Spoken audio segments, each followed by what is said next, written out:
Hi and Jumbo, welcome back. Today I want us to dive into one topic that can revolutionize the way we communicate with our children. I'll call it the secret sauce, the art of talking to our children so that they listen instead of the back and forth. It is not what we say, Lily. It is how we say it. Because the tone of our voice carries the energy and the essence behind the words that we are speaking. It is the one which interprets emotionally how the child will perceive that message. The tone sets the stage on how the child will perceive the message. The right tone can make them feel seen. Remember, we are talking about feeling here. They are feeling seen, they feel heard, understood, loved, secure. That soothing voice, the long tone on the other hand, can cause them, give you that beautiful tantrum and resentment, defiance, second guessing, and all those things. So it is so important when we are thinking of the tone of our voices, to understand that the way the child receives them as an energy package, the 755 and 38 rule is very fascinating because listen to this. 7% of the communication that we do is just words. 55% is through body language. 38%, and this is why it is so important, is the tone of our voice. That is a lot. That means that we need to be concerned on the way we use our voices because we may be sending messages to our children which are confusing. The way they come so excited and you kind of look at them, it's like, what? It's like, ooh, that has changed everything. And the child received that message differently, meaning you don't care. That is all what they heard. It's the secret of getting the child to listen without coercing them to listen, because then you are sending a coded message of how you want things to be, meaning that you're building a strong connection between what you're saying and what the action you want done.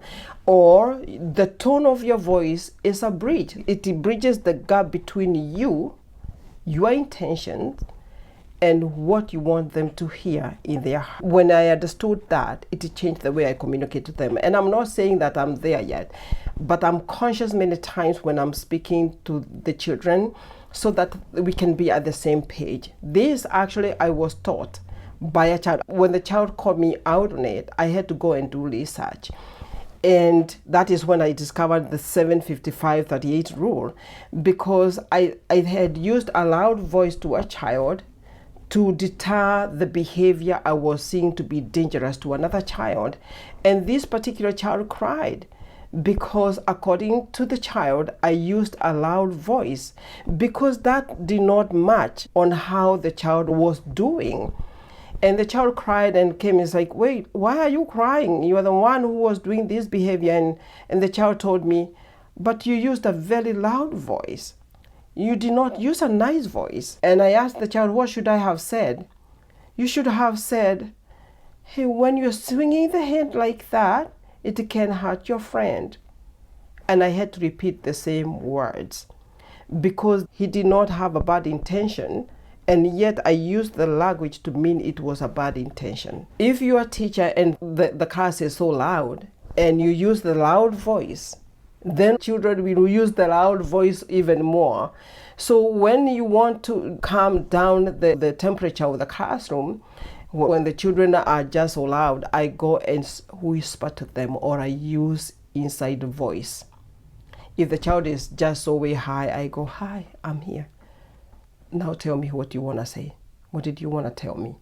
And you can see the children now calming down because that is where we are. It is important to know the tones of our voice.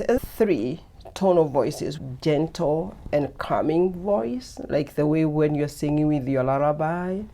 We don't sing lullaby with our loud voices. We sing gentle, calming voice. And then we have very firm and gentle. Have this very loud kind of stormy, maybe when you're playing, maybe when you just want to communicate something is dire.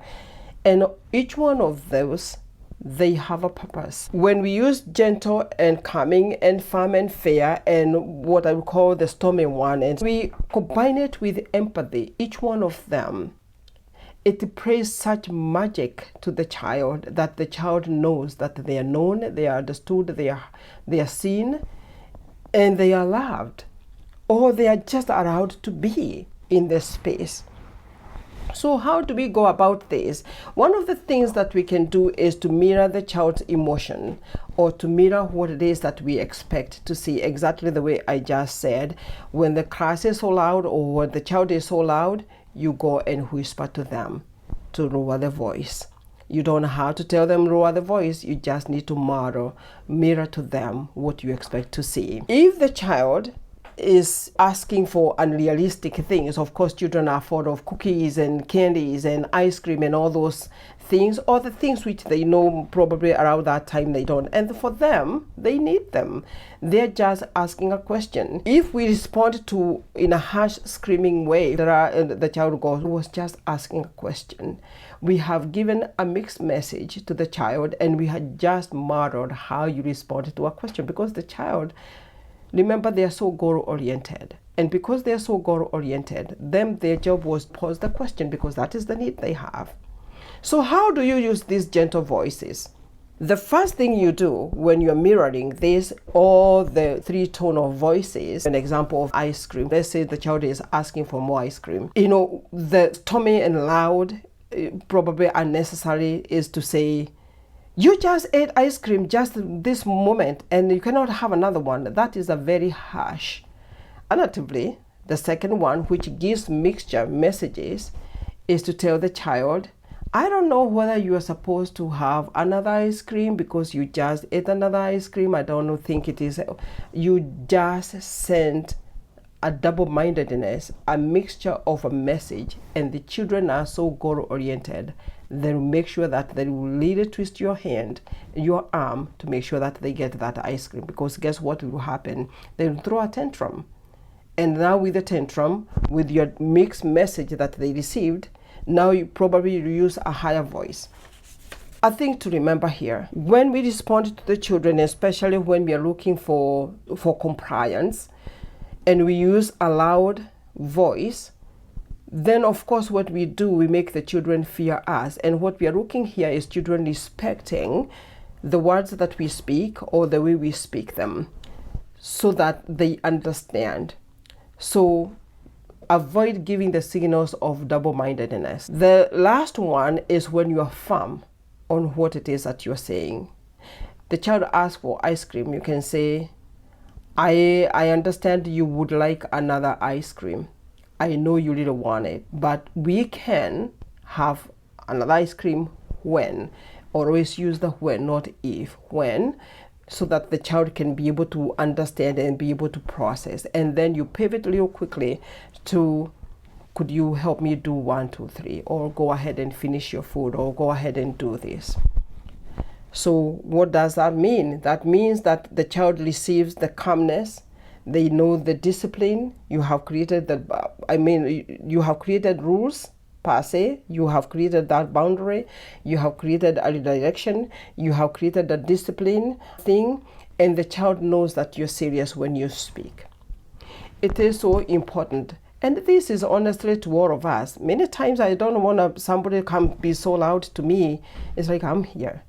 And that is what it is that I wanted to speak about. Let me know what has worked for you with your children, and comment below, and remember to subscribe. Thank you. See you in the next video.